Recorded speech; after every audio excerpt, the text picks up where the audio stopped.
नमस्ते दोस्तों, आज हम बात करने वाले हैं एक ऐसी कंपनी के आईपीओ के बारे में जो एजुकेशन टेक्नोलॉजी के फील्ड में इनोवेशन ला रही है। चाहे असेसमेंट हो, प्रॉक्टरिंग सॉल्यूशंस हो या लर्निंग डिजाइन, ये कंपनी हर एरिया में अपनी टेक्नोलॉजी और क्रिएटिव अप्रोच से मार्केट में अपना नाम बना रही है। हम बात कर रहे हैं एक्सेलसॉफ्ट टेक्नोलॉजीज लिमिटेड की। अगर आप टेक्नोलॉजी ड्रिवन एजुकेशन सेक्टर में ग्रोथ पोटेंशियल देखते हैं तो ये आईपीओ एक मौका है इस इंडस्ट्री की इवॉल्विंग जर्नी को क्लोजली फॉलो और अंडरस्टैंड करने का।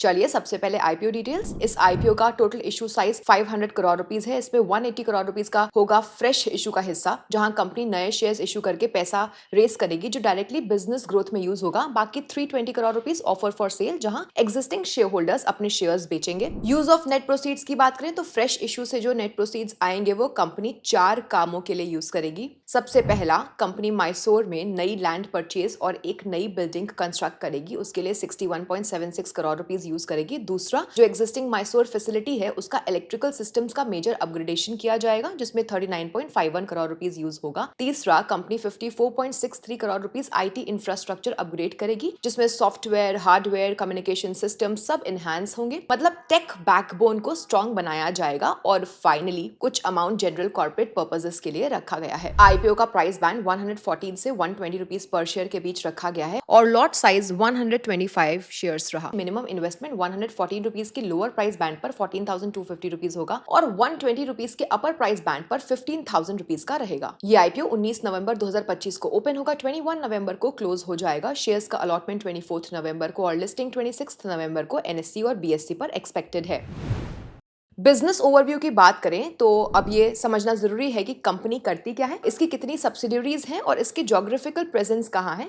एक्सेलसॉफ्ट टेक्नोलॉजीज लिमिटेड जो 12 जून 2000 को बैंगलोर कर्नाटका में इनकॉर्पोरेट हुई थी, वो एक global vertical software as a service यानी कि सास कंपनी है। लेकिन आखिर ये वर्टिकल सास होता क्या है? ये एक स्पेसिफिक बिजनेस मॉडल होता है जहां पर कंपनी एक ही इंडस्ट्री के लिए hyper specialised technology solutions develop करती है। एक्सेलसॉफ्ट का प्राइमरी फोकस लर्निंग और असेसमेंट मार्केट पर है। कंपनी अपने क्लाउड बेस्ड प्लेटफॉर्म्स और लॉन्ग टर्म कॉन्ट्रैक्ट्स के जरिए एंटरप्राइज क्लाइंट्स को सॉल्यूशंस प्रोवाइड करती है। इनके कोर प्रोडक्ट्स में सिक्योरिटी और परफॉर्मेंस आते हैं। एनालिस्ट्स का अनुमान है कि 2030 तक लगभग सास मार्केट का 50% हिस्सा वर्टिकल सास का हो सकता है। कंपनी का core focus high stakes assessments पर है। इसके लिए इनके पास सरस ई असेसमेंट प्लेटफॉर्म और इजी प्रॉक्टर है जो कि एक AI based remote proctoring solution है मौजूद है। ये solutions certification bodies, admission test councils और गवर्नमेंट एंटिटीज द्वारा इस्तेमाल किए जाते हैं जो कि इसकी हाई एंड स्पेशलाइजेशन को साबित करते हैं। Geographical presence and holdings and subsidiaries, तो कंपनी के बिजनेस 4 प्राइमरी सेगमेंट्स यानी कि वर्टिकल्स हैं और इनका रेवेन्यू कंट्रीब्यूशन कुछ इस तरीके का है। FY 25 में टोटल रेवेन्यू 233.29 करोड़ था जिसमें एजुकेशनल टेक्नोलॉजी सर्विसेज सबसे बड़ा सेगमेंट रहा। इस सेगमेंट ने अकेले 127.1 करोड़ रुपीस का रेवेन्यू किया जो टोटल के आधे से ज्यादा है। असेसमेंट और प्रॉक्टरिंग सॉल्यूशंस का कंट्रीब्यूशन 63.08 करोड़ रहा जो दूसरा सबसे बड़ा हिस्सा है। ये सेगमेंटेशन कंपनी के स्पेशलाइज्ड फोकस को दर्शाता है जहां एजुकेशनल टेक्नोलॉजी सर्विसेज सबसे बड़ा रेवेन्यू सोर्स है। एक्सेलसॉफ्ट ग्लोबल ऑपरेशंस चलाने के लिए कुछ डोमेस्टिक और फॉरेन सब्सिडरीज के थ्रू काम करता है। इन सब्सिडरीज के थ्रू कंपनी अपने अलग अलग ज्योग्राफिकल मार्केट्स और स्पेसिफिक फंक्शनल नीड्स को केटर करती है। ना ज्योग्राफिकली कंपनी का revenue base clearly USA centric है। FY 25 में टोटल रेवेन्यू का 60.45% यानी 141.03 करोड़ रुपीस सिर्फ यूएसए से आया जो कि बिजनेस की हाई डिपेंडेंस को दिखाता है। यूके सेकंड लार्जेस्ट मार्केट रहा विद 21.47% यानी कि 50.09 करोड़ रुपीस, जबकि सिंगापुर का कंट्रीब्यूशन काफी छोटा रहा, सिर्फ 3.19%, 7.45 करोड़। ओवरऑल रेवेन्यू मिक्स काफी कॉन्सेंट्रेटेड है, स्पेशली यूएस क्लाइंट्स पर। आगे बढ़ते हैं इंडस्ट्री कॉन्टेक्स्ट की ओर। तो चलिए अब इंडस्ट्री के बारे में जान लिया जाए। तो देखिए, ग्लोबल असेसमेंट और proctoring market rapid growth phase में है। एरिस्टन रिपोर्ट के हिसाब से ये मार्केट 2024 में $10.83 बिलियन यानी अप्रॉक्स 90,000 करोड़ रुपीस था और 2030 तक 11.9% CAGR से बढ़कर 21.26 बिलियन यानी कि अप्रॉक्स 1.8 लाख करोड़ रुपीस तक पहुंचने की संभावना है। इंडस्ट्री में एक मेजर शिफ्ट वर्टिकल सास की तरफ हो रहा है जो कि स्पेशलाइजेशन की वजह से हॉरिजॉन्टल सास से तेज ग्रोथ डिलीवर कर सकता है। इस पूरे इकोसिस्टम का सबसे मैच्योर और लार्जेस्ट मार्केट नॉर्थ अमेरिका है जहां ई लर्निंग, रिमोट प्रॉक्टरिंग और एजुकेशन टेक का डिजिटल अडॉप्शन बहुत एडवांस है। चलिए आगे बढ़ते हैं स्ट्रेंथ्स की ओर। एक्सेलसॉफ्ट की कोर स्ट्रेंथ उसकी specialised market position, technological superiority और मजबूत क्लाइंट रिलेशनशिप्स है। इन्हीं को क्वांटिफाई करने के लिए ऑपरेशनल मेट्रिक्स का सहारा लिया जाता है। टेक्नोलॉजिकल प्रोग्रेस और AI integration, company as a vertical SaaS provider अपनी ग्रोथ को स्ट्रॉन्ग टेक्नोलॉजिकल कैपेबिलिटीज पर बिल्ड करती है, specially big data, analytics, AI और मशीन लर्निंग में। AI एडॉप्शन में भी इसका अप्रोच काफी स्ट्रैटेजिक और हाइब्रिड है। Low volume low risk task के लिए कमर्शियल AI मॉडल जैसे कि GPT-4 यूज किए जाते हैं। हाई वॉल्यूम सेंसिटिव वर्कलोड्स के लिए कंपनी अपने इन हाउस GPU इंफ्रास्ट्रक्चर पर ओपन सोर्स LLMs रन करती है। इस हाइब्रिड सेटअप से कंपनी डेटा कंट्रोल, परफॉर्मेंस और एंटरप्राइज ग्रेड सिक्योरिटी मेंटेन करती है, जो डिजिटल असेसमेंट और रिमोट प्रॉक्टरिंग स्पेस में उसे क्लियर कॉम्पिटिटिव एज देता है। Next, customer stickiness, the operational mode. SaaS business में कस्टमर रिटेंशन एक बड़ी ताकत होती है क्योंकि इससे प्रेडिक्टेबल रेकरिंग रेवेन्यू मिलता है। एक्सेल सॉफ्ट ने इस एरिया में शानदार परफॉर्मेंस दिखाया है। टॉप 10 क्लाइंट्स के साथ कंपनी का एवरेज एसोसिएशन FY25 में 10.8 ईयर्स तक हो गया है। ये एक बहुत ही पावरफुल स्टैटिस्टिक है। इतनी लॉन्ग टर्म क्लाइंट लॉयल्टी ये प्रूव करती है कि कंपनी के सोल्यूशंस क्लाइंट्स के मिशन क्रिटिकल सिस्टम्स में डीपली एम्बेडेड हो चुके हैं। इस लेवल की इंटीग्रेशन के बाद क्लाइंट्स के लिए किसी और वेंडर पर स्विच करना ना सिर्फ रिस्की ही नहीं बल्कि काफी कॉस्टली भी हो जाता है। हाई स्टिकनेस की वजह से कंपनी को कंसिस्टेंट रेवेन्यू विजिबिलिटी और स्ट्रॉन्ग प्राइसिंग पावर मिलती रहती है। इसके अलावा कंपनी अपने एग्जिस्टिंग रिलेशनशिप्स को मेंटेन करने के साथ साथ नए क्लाइंट्स भी सक्सेसफुली ऐड कर रही है। न्यू क्लाइंट्स का एडिशन FY23 में 10 से बढ़कर FY25 में 17 हो गए हैं। Next, improving employ retention and lower attrition rate. So technology sector में टैलेंट रिटेंशन एक बहुत ही बड़ा चैलेंज है। एक्सेल सॉफ्ट ने पिछले 3 सालों में अपने एम्प्लॉय एट्रिशन रेट में काफी सुधार दिखाया है, जो कि इसकी स्टेबिलिटी को दर्शाता है। कंपनी की सक्सेस पूरी तरीके से स्किल्ड सॉफ्टवेयर प्रोफेशनल्स और सेल्स पर्सनल पर निर्भर करती है। कॉम्पिटिटिव इंडियन मार्केट में हाई एट्रिशन एक बहुत ही बड़ा रिस्क है, जहां कॉम्पिटिटर्स आपके ट्रेन किए हुए टैलेंट को टारगेट करते हैं। ट्रेनिंग में किया गया इन्वेस्टमेंट इससे वेस्टेज में बदल सकता है। लगातार बदलते टेक्नोलॉजी और कस्टमर नीड्स के लिए कॉम्पिटेंट स्टाफ को रिटेन करना कंपनी के परफॉर्मेंस और क्लाइंट एक्विजिशन के लिए बहुत जरूरी है। नेक्स्ट, कंपनी का एट्रिशन रेट FY23 के 17.09% से गिरकर FY25 में 11.59% पे आ गया। IT सर्विसेज और SaaS सेक्टर में हाई एट्रिशन से प्रोजेक्ट कंटिन्यूटी और क्लाइंट सेटिस्फैक्शन को नुकसान होता है। इसलिए एट्रिशन का कम होना ये दिखाता है कि एम्प्लॉइज कंपनी के साथ ज्यादा टाइम तक जुड़े रहे हैं, जो कि स्टेबिलिटी का स्ट्रॉन्ग इंडिकेटर है। नेक्स्ट है comprehensive product portfolio and vertical focus. So Excelsoft की सबसे बड़ी स्ट्रेंथ ये है कि ये लर्निंग और असेसमेंट लाइफ साइकिल के लिए एक comprehensive one stop holistic solution provide करता है। कंपनी के पास फीचर रिच प्लेटफॉर्म जिसमें सरस e assessment, digital book system, enabled learning experience platform और ओपन पेज शामिल हैं। इस तरह का पोर्टफोलियो क्लाइंट्स को मल्टीपल वेंडर्स के पास जाने की जरूरत से बचाता है, जिससे कि स्विचिंग कॉस्ट काफी हाई हो जाती है और क्लाइंट रिलेशनशिप और स्ट्रॉन्ग हो जाते हैं। ये कोर कैपेबिलिटी सिर्फ असेसमेंट प्रोसेस को इंप्रूव नहीं करती बल्कि कंटेंट क्रिएशन और डिलीवरी में भी कंपनी को कॉम्पिटिटिव एज देती है, जिससे कंपनी के रेवेन्यू स्ट्रीम्स ज्यादा स्टेबल हो जाते हैं। चलिए आगे बढ़ते हैं वीकनेसेस की ओर। IPO में इन्वेस्ट करने से पहले ना कंपनी के स्ट्रक्चरल रिस्क्स और वीकनेसेस को समझना बहुत जरूरी है। कुछ रिस्क्स कंपनी की प्रॉफिटेबिलिटी और नेटवर्थ पर बहुत बड़ा असर डाल सकते हैं। सबसे पहला है high risk from client concentration. Pearson education group पर रेवेन्यू डिपेंडेंसी बहुत हाई है। FY25 में इनका contribution 137.15 crore rupees 58.79% of total consolidated revenue रहा। लेटेस्ट 3 मंथ्स एंडिंग जून 2025 में रेवेन्यू 33.01 करोड़ यानी कि 59.24% था। पियर्सन से मिलने वाला रेवेन्यू FY23 के 81.72 करोड़ से बढ़कर FY25 में 137.15 करोड़ हो गया, जो कंपनी की हाई डिपेंडेंसी को क्लियरली दिखाता है। ये डिपेंडेंस एक मेजर हाई इंपैक्ट रिस्क है, क्योंकि पियर्सन के साथ कॉन्ट्रैक्ट्स लॉन्ग टर्म होते हुए भी उनके पास राइट है कि वो कॉन्ट्रैक्ट को विद और विदाउट कॉज शॉर्ट नोटिस पर टर्मिनेट कर सकते हैं। अगर पियर्सन बिजनेस रिड्यूस करे या फिर एग्रीमेंट एंड करे तो कंपनी का एक सिग्निफिकेंट रेवेन्यू चंक तुरंत इंपैक्ट हो सकता है, जो कि फाइनेंशियल परफॉर्मेंस पर सीरियस नेगेटिव इफेक्ट डाल सकता है। नेक्स्ट है massive off balance sheet risk. So ये कंपनी के लिए सबसे बड़ा फाइनेंशियल रिस्क है। कंपनी ने अपने corporate promoter Vedanta technologies private limited द्वारा इशू किए गए नॉन कन्वर्टेबल डिबेंचर्स के लिए एक अनकंडीशनल कॉर्पोरेट गारंटी प्रोवाइड की है। गारंटी की रकम 300 करोड़ रुपए है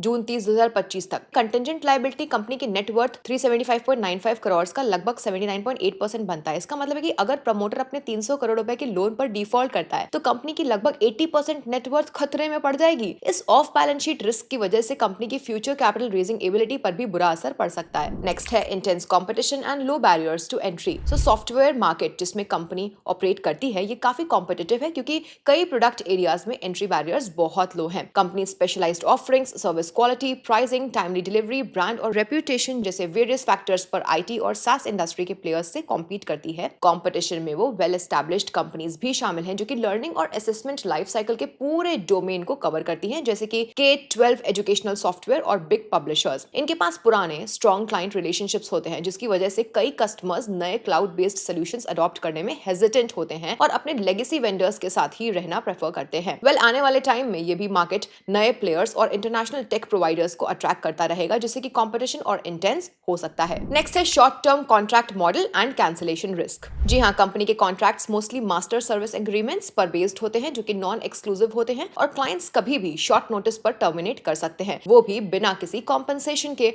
इस टाइप का कॉन्ट्रैक्चुअल स्ट्रक्चर कंपनी के लिए एक मेजर चैलेंज क्रिएट करता है, क्योंकि इससे long term order book build नहीं होती। ऑर्डर बुक की कमी की वजह से रेवेन्यू और सेल्स फोरकास्टिंग काफी कॉम्प्लिकेटेड हो जाती है। अगर मार्केट में स्लो डाउन आ जाए या फिर क्लाइंट्स अपना बिजनेस सडनली रिड्यूस कर दे तो कंपनी पर डायरेक्ट इंपैक्ट पड़ता है। लॉन्ग टर्म कमिटमेंट्स ना होने से रेवेन्यू स्टेबिलिटी और फ्यूचर ग्रोथ प्लानिंग दोनों ही रिस्क में आ जाते हैं। चलिए आगे बढ़ते हैं फाइनेंशियल्स की ओर। तो दोस्तों अब हम देख लेते हैं कंपनी के फाइनेंशियल्स, जहां पे रेवेन्यू से लेकर प्रॉफिट तक सब कुछ क्लियर हो जाता है कि बिजनेस की स्पीड कितनी तेज है। सबसे पहले रेवेन्यू, तो कंपनी का रेवेन्यू FY23 में 195.1 करोड़ था, जो FY24 में हल्का सा बढ़कर 198.3 करोड़ हुआ। दैट इज सिर्फ 1.6% का मार्जिनल ग्रोथ। इस साल सर्विस रेवेन्यू 16.62% गिरकर 109.12 करोड़ रुपीज से 90.98 करोड़ रुपीज हो गया, क्योंकि एजुकेशन टेक्नोलॉजी सर्विसेज में 14.7% की ड्रॉप आई। लेकिन इस ड्रॉप को काफी हद तक ऑफसेट किया सॉफ्टवेयर प्रोडक्ट्स ने, जिसकी सेल्स 85.98 करोड़ से जंप करके 107.31 करोड़ रुपीस तक पहुंच गई। ऑलमोस्ट 24.81% की ग्रोथ, जो mainly assessment and proctoring solutions के 38.46% के बूस्ट की वजह से आई। वहीं FY25 में पिक्चर बिल्कुल चेंज हो गई। रेवेन्यू तेजी से जंप करके 233.29 करोड़ रुपीस पर पहुंच गया, यानी कि ऑलमोस्ट 17.6% का जंप। सर्विसेज रेवेन्यू ने यहां सबसे बड़ा बूस्ट दिया, जो 90.98 करोड़ से शूट होकर 129.92 करोड़ तक पहुंच गया विद ऑलमोस्ट 42.8% ग्रोथ। ये jump mainly education technology services के 41.31% इंक्रीज की वजह से था। वहीं सॉफ्टवेयर प्रोडक्ट सेल्स थोड़ी सॉफ्ट रही, जो कि 107.31 करोड़ से स्लिप होकर 103.37 करोड़ पर आ गई, लगभग 3.68% की डिक्लाइन, जिसका मेन रीजन था असेसमेंट एंड प्रॉक्टरिंग सॉल्यूशंस की सेल्स में 13.46% की गिरावट। बात कर लेते हैं इबिडा एंड प्रॉफिटेबिलिटी की।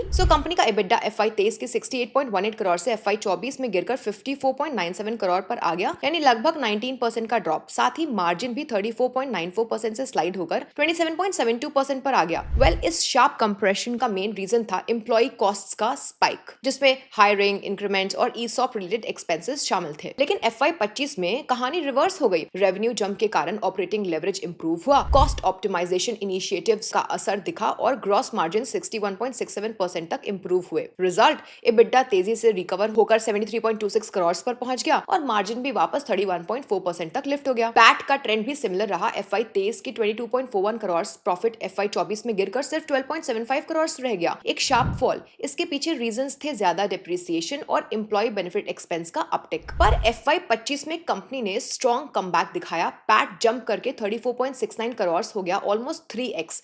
इस रीबाउंड को पुश मिला इबिडा एक्सपेंशन से, साथ ही लोअर नेट डेट के चलते इंटरेस्ट कॉस्ट रिड्यूस हुई। ओवरऑल FY25 ने प्रॉफिटेबिलिटी को फिर से स्ट्रॉन्ग फुटिंग पर ला दिया। रिटर्न रेशियोज की बात करें, return on equity and return on capital employed, तो कंपनी का ROE FY23 के 8.41% से FY24 में गिरकर 4.43% पर आ गया, क्योंकि इस साल ना प्रॉफिटेबिलिटी काफी कंप्रेस हो गई थी। इबिडा और पैट दोनों प्रेशर में थे और एम्प्लॉय एक्सपेंस, डेप्रिसिएशन काफी स्पाइक हुए। लेकिन FY25 में ROE स्ट्रांगली रिबाउंड करके 10.38% तक पहुंच गया। ये जंप इसलिए पॉसिबल हुआ क्योंकि प्रॉफिट ऑलमोस्ट 3x हो गया, जबकि नेटवर्थ में कोई मेजर इंक्रीज नहीं आया, इसलिए रिटर्न रेशियोज नेचुरली इंप्रूव हो गए। ROCE का पैटर्न भी बिल्कुल सिमिलर रहा। FY23 के 11.03%, ROCE FY24 में स्लाइड होकर 7.59% पे आया, मेनली बिकॉज EBIT नीचे आ गया और कंपनी का कैपिटल एम्प्लॉयड डेट बढ़ने की वजह से ऊपर था। FY25 में जैसे ही ऑपरेटिंग परफॉर्मेंस इंप्रूव हुई, मार्जिन रिकवर हुए और सर्विस रेवेन्यू वॉल्यूम तेजी से बढ़ा, EBIT स्ट्रांगली जंप किया। साथ ही कंपनी ने बोरिंग्स सिग्निफिकेंटली रिड्यूस की, जिससे कि कैपिटल एम्प्लॉयड कम हुआ। इसका डायरेक्ट बेनिफिट ROCE पर दिखा, जो शूट होकर 16.11% तक पहुंच गया। ओवरऑल FY24 रिटर्न रेशियोज गिरने का रीजन प्रॉफिटेबिलिटी पर प्रेशर और हाई कॉस्ट स्ट्रक्चर था, जबकि FY25 में रिकवरी का reason strong earnings growth, better cost control, operating leverage और लोअर डेट था। Next, balance sheet transformation. Company ने FY23 और FY24 में काफी हाई बोरिंग्स कैरी किए थे। FY23 में टोटल बोरिंग 118.09 करोड़ रुपीस थे और FY24 में भी 76.72 करोड़ तक थे। लेकिन FY25 तक एक्सेल सॉफ्ट ने एग्रेसिवली डेट रिड्यूस करके ऑलमोस्ट जीरो लेवल पर ले आए, जहां लॉन्ग टर्म बोरिंग्स FY25 में निल हो गई और सिर्फ 1.59 करोड़ की short term working capital borings बची है। लोअर डेट का डायरेक्ट इंपैक्ट FY25 के फाइनेंस कॉस्ट, प्रॉफिटेबिलिटी और ROCE पर क्लियरली देखा जा सकता है। आगे बढ़ते हैं हम पेयर कंपैरिजन की ओर। तो अगर हम कंपनी के पेयर्स के साथ कंपैरिजन देखेंगे तो एक्सेलसॉफ्ट टेक्नोलॉजीज स्केल में छोटा है, लेकिन प्रॉफिटेबिलिटी और रिटर्न्स के हिसाब से काफी कॉम्पिटिटिव परफॉर्मेंस दिखाया है। रेवेन्यू फ्रॉम ऑपरेशंस की बात करें तो रेवेन्यू साइड पर एक्सेलसॉफ्ट का FY25 रेवेन्यू 233.29 करोड़ है, जो पेयर्स जैसे कि MPS के 726.89 करोड़, सैस्किन के 550.91 करोड़ और सिल्वर टच टेक्नोलॉजीज के 288.38 करोड़ और इन्फोबीन्स के 394.78 करोड़ के रेवेन्यू से कम है, लेकिन केसॉल्व्स इंडिया के 137.43 करोड़ से ज्यादा है। नेक्स्ट प्रॉफिट आफ्टर टैक्स की बात करें तो FY25 में एक्सेलसॉफ्ट का पैट 34.69 करोड़ था, जो कि MPS के 148.91 करोड़, सैस्किन टेक्नोलॉजीज के 50.51 करोड़ और इन्फोबीन्स के 37.97 करोड़ से कम है, और केसॉल्व्स के 34.32 करोड़ और सिल्वर टच के 22.19 करोड़ से ज्यादा है। रिटर्न ऑन इक्विटी की बात करें तो एक्सेलसॉफ्ट का ROE 10.38% है, केसॉल्व्स का ROE 129.39% है, जो कि पीयर ग्रुप में हाईएस्ट है, followed by MPS at 32.23% and silver touch at 17.52%, Infobeans का 11.75% ऑलमोस्ट सिमिलर लेवल्स पर है, जबकि सैस्किन का 6.29% सबसे लोएस्ट है। रिटर्न ऑन कैपिटल एम्प्लॉयड की बात कर लेते हैं तो एक्सेलसॉफ्ट का ROCE FY25 में 16.11% था। यहाँ पर भी केसॉल्व्स एक एक्स्ट्राऑर्डिनरीली 148.56% पर है, followed by MPS at 44.99% and silver touch at 20.39%। Again Infobeans similar levels पर है एट 17.48% और सैस्किन सबसे नीचे है with 8.07%। Well, net debt to equity ratio की बात करें तो इस कंपनी का net debt to equity ratio FY25 में ऑलमोस्ट नेग्लिजिबल 0.05 था। सिल्वर टच 0.27 के साथ थोड़ा हायर लेवल पर था, जबकि सैस्किन और इन्फोबीन्स तो नेगेटिव रेशियोज पर है एट -0.04 एंड -0.14 रिस्पेक्टिवली। एक्सेलसॉफ्ट का PE मल्टीपल IPO के अपर प्राइस बैंड पर लगभग 34 टाइम्स पर आ रहा है, FY25 EPS ऑफ 3.47 पर, और इंडस्ट्री का एवरेज PE 32.88 टाइम्स है। पियर्स को देखें तो MPS 26.17 टाइम्स और केसॉल्व्स 22.42 टाइम्स के प्रीमियम पर है, जो कि एक्सेलसॉफ्ट के लोअर वैल्यूएशन है, जबकि इन्फोबीन्स 32.54 टाइम्स पर है, जो कि एक्सेलसॉफ्ट के सिमिलर है। सिल्वर टच 41.07 टाइम्स और सैस्किन 42.19 थोड़े प्रीमियम पर ट्रेड करते हैं। अब हम कंक्लूजन पे आ चुके हैं। ओवरऑल एक्सेलसॉफ्ट का IPO एक ब्लेंड लगता है स्टेबिलिटी और ग्रोथ का। कंपनी का edtech services segment fast grow हो रहा है, मार्जिन्स FY25 में क्लियरली रिकवर हुए हैं, और सबसे बड़ी बात, डेट ऑलमोस्ट जीरो हो चुका है। नॉर्थ अमेरिका और यूरोप से स्ट्रॉन्ग डिमांड मिल रही है और ऑपरेशनल एफिशिएंसी इंप्रूव होने से EBITDA और पैट दोनों ऊपर आ गए हैं। फाइनेंशियल्स FY25 में काफी स्ट्रॉन्ग दिखते हैं, जो कि इन्वेस्टर्स के लिए एक पॉजिटिव सिग्नल है, लेकिन रिस्क को इग्नोर नहीं करना चाहिए। सबसे बड़ा कंसर्न है पियर्सन ग्रुप पर हैवी डिपेंडेंसी, जो कि रेवेन्यू का 50% प्लस कंट्रीब्यूट करता है। अगर इस क्लाइंट से कोई स्लो डाउन आया तो इंपैक्ट डायरेक्ट होगा। साथ ही एडटेक और assessment companies revenue wise cyclical होती हैं। जैसे ही एग्जाम सीजन आता है, एडटेक प्लेटफॉर्म्स पर एक्टिविटी और डिमांड स्पाइक हो जाती है, और ऑफ सीजन में नेचुरली स्लो डाउन आता है। इसका डायरेक्ट इंपैक्ट उन कंपनीज पर भी पड़ता है जो कि इन प्लेटफॉर्म्स को टेक्नोलॉजी या असेसमेंट सर्विसेज देती हैं। सो ओवरऑल IPO का स्टोरी स्ट्रॉन्ग फंडामेंटल्स और इंप्रूविंग प्रॉफिटेबिलिटी पर बेस्ड है, पर डाइवर्सिफिकेशन और मार्जिन स्टेबिलिटी को क्लोजली मॉनिटर करना होगा। दोस्तों, एक बार फिर से याद दिला देती हूँ कि ये वीडियो सिर्फ और सिर्फ एजुकेशनल पर्पसेस के लिए है। इसमें कोई भी बाय, सेल या फिर होल्ड रिकमेंडेशन नहीं दी गई है। किसी भी इन्वेस्टमेंट डिसीजन को लेने से पहले खुद की रिसर्च करिए, RHP पढ़िए और अपने फाइनेंशियल एडवाइजर से सलाह जरूर लीजिए। अगर आपको ये वीडियो पसंद आई है तो प्लीज लाइक और शेयर जरूर करिए, और आगे के IPO एनालिसिस वीडियोस मिस ना करने के लिए सब्सक्राइब करना मत भूलिए। और हाँ, हमें कमेंट्स में बताइए कि क्या आप एक्सेलसॉफ्ट टेक्नोलॉजीज के IPO में अप्लाई करोगे। मिलती हूँ आपसे नेक्स्ट वीडियो में, तब तक के लिए bye bye and happy investing.